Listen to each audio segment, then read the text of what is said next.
This time Bangladesh is literally burning again, क्योंकि बांग्लादेश के अंदर मॉब लिंचिंग के केसेस देखने को मिल रहे हैं। प्रेसेस को आग लगा दी गई है, लोग भारी मात्रा में सड़कों पे उतर आए हैं, इंडिया के हाई कमीशन पे घेराव किया जा रहा है और इस बीच में सारी चीज़ों को भारत के एक्सपर्ट्स के द्वारा डिकोड किया गया है।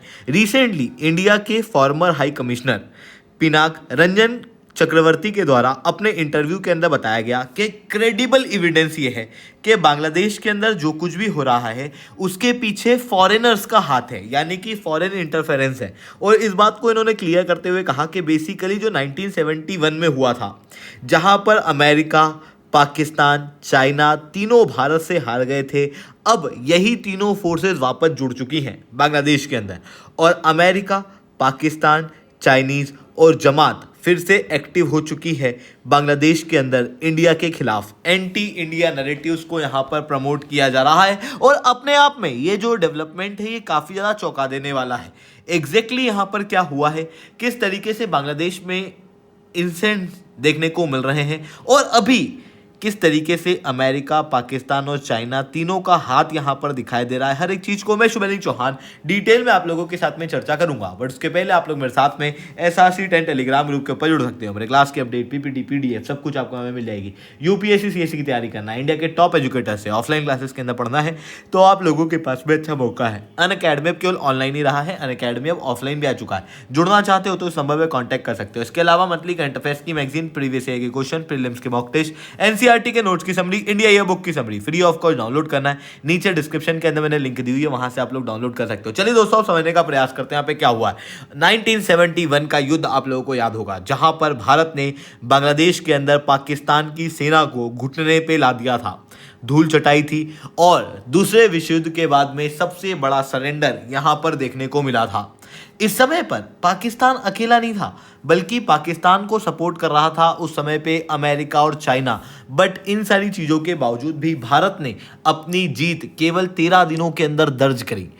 चाइना और अमेरिका के थ्रेट को रशिया के जरिए पूरी तरीके से न्यूट्रलाइज कर दिया था, जिसके बाद में आप बांग्लादेश के अंदर देख सकते हो मुजब्बुर रहमान की सरकार आई थी।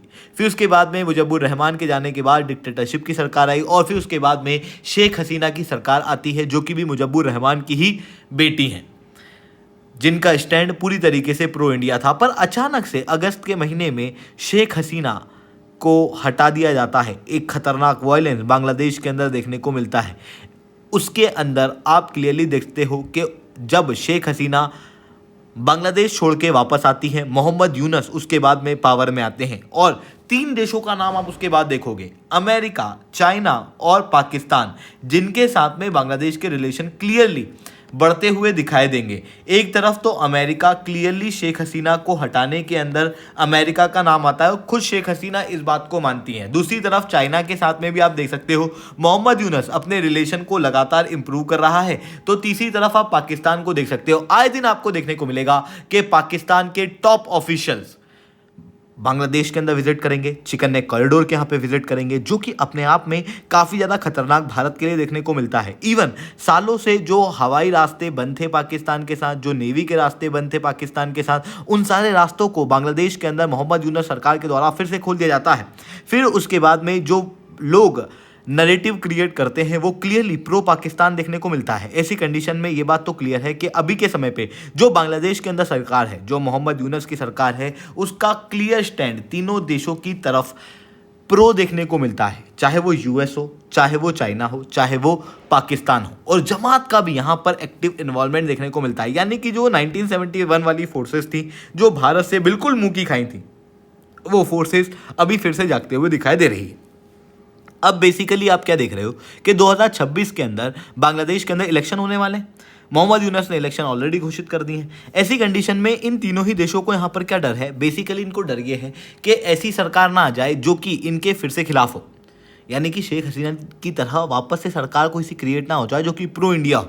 ऐसी कंडीशन में इनके द्वारा जो नैरेटिव बिल्ड किए जा रहे हैं इस इलेक्शन के अंदर, ये पूरी तरीके से एंटी इंडिया देखने को मिलेंगे। और अभी जो वायलेंस देखने को मिल रहा है ना, ये बहुत ही ज़्यादा स्ट्रेटेजिक रूप से आपको दिखाई देगा। आप देख सकते हो कि जो वायलेंस है ये काफ़ी सिलेक्टिव, टारगेटेड और काफ़ी हद तक प्री प्रिपेयर्ड है, जहाँ पर आप क्लियरली देखोगे कि बेसिकली एक आदमी, बेसिकली 2 अननोन गनमैन आते हैं, वो आके मार देते हैं सबसे पहले हदी को। हदी की मृत्यु हो जाती है, हदी को सिंगापुर भेजा जाता है। हदी जब सिंगापुर जाता है वहाँ पर वो इंजर्ड बताया जाता है, फिर उसके बाद में बांग्लादेश आता है तो उसकी मृत्यु हो जाती है। जब ये सारे डेवलपमेंट होते हैं तो उसके बाद में जो सीसीटीवी फुटेज है वो बहुत तेज़ी से लीक हो जाती है। सीसीटीवी फुटेज जो लीक होती है वहाँ पर क्लियरली ये चीज़ देखने को मिल रही थी कि जिन लोगों ने मारा है वो बेसिकली बांग्लादेशी हैं, वो अननोन गनमैन्स नहीं है। ऐसी कंडीशन में क्लियरली भारत जो है वो इस तरीके का एक्शन नहीं लेने वाला था और ना ही भारत ने एक्शन लिया, बट उसके बावजूद भी यहाँ पर भारत के ऊपर झूठे आरोप जो है वो लगाए जाते हैं। ऐसी कंडीशन में जो मीडिया एजेंसी यहाँ पर काउंटर कर सकती थी इस तरीके के फेक नैरेटिव को, सबसे पहले इनको टारगेट किया जाता है। आप क्लियरली देख सकते हो कि जब वॉयलेंस भड़के थे तो वॉयलेंस के भड़कने की शुरुआत के अंदर ही सबसे पहले मीडिया को चुप कराया गया। प्रथम ओलो, डेली स्टार और न्यू एज जैसे जो बड़े बड़े न्यूज़पेपर्स हैं इनके ऑफिस को वेंडलाइज कर दिया गया, इनके ऑफिसेस को जला दिया गया, ये कहते हुए कि ये तो प्रो इंडिया है और ये शेख हसीना के साथ में अलाइन करते हैं, जबकि रियलिटी इस तरीके की है ही नहीं। तो इस तरीके से क्या किया गया, पहले तो मीडिया हाउस को डराया गया ताकि मीडिया हाउस जो है वो डर के केवल ऐसी चीज़ें छापे जो कि इंडिया के खिलाफ हो। और इनके मन में डर अब यही रहेगा, सीधी सी चीज़ें, जितने भी मीडिया हाउस है उनके मन में, कि अगर हम इंडिया के खिलाफ नहीं छापेंगे तो हमको यहाँ तो मार दिया जाएगा या फिर हमारे बिल्डिंग्स वगैरह को जला दिया जाएगा। इस तरीके की चीज़ें जो है वो इनके द्वारा की जा रही है। वहीं दूसरी तरफ यूएस के द्वारा आप क्लियरली देख सकते हो ओस्मान हदी की मृत्यु के ऊपर क्लियरली मौन किया गया। यानी कि आप यहाँ पर देखोगे तो सब कुछ यहाँ पर बिल्कुल आपको प्री प्लान सा लगेगा कि ये जो पूरा वॉयलेंस हुआ इसके अंदर प्रॉपर रूप से प्लानिंग देखने को मिल रही है और जो प्लानिंग के अंदर साफ नाम जा रहा है। बेसिकली अगर आप पाकिस्तान की बात करोगे मेरे से तो मैं कहूँगा कि पाकिस्तान के पास में इतना फाइनेंस नहीं है कि वो इस तरीके से बांग्लादेश के अंदर कुछ बहुत बड़ी घटना क्रिएट करा सकती है जब तक कि उसको एक बड़ा फाइनेंस नहीं मिलता। चाइना और अमेरिका यहाँ पर दो मेजर कंट्रीज़ हैं जो कि यहाँ पर सपोर्ट कर सकती हैं इस प्रकार के वॉयलेंस को। चाइना तो ऑब्वियसली यहाँ पर कर ही रही है, उसके साथ में यूएस, क्योंकि चाइना वाला जो एंगल है वो ऑलरेडी विकास सर ने क्लियर कराया हुआ है, तो आप चाहते हो तो उनकी वीडियो देख सकते हो।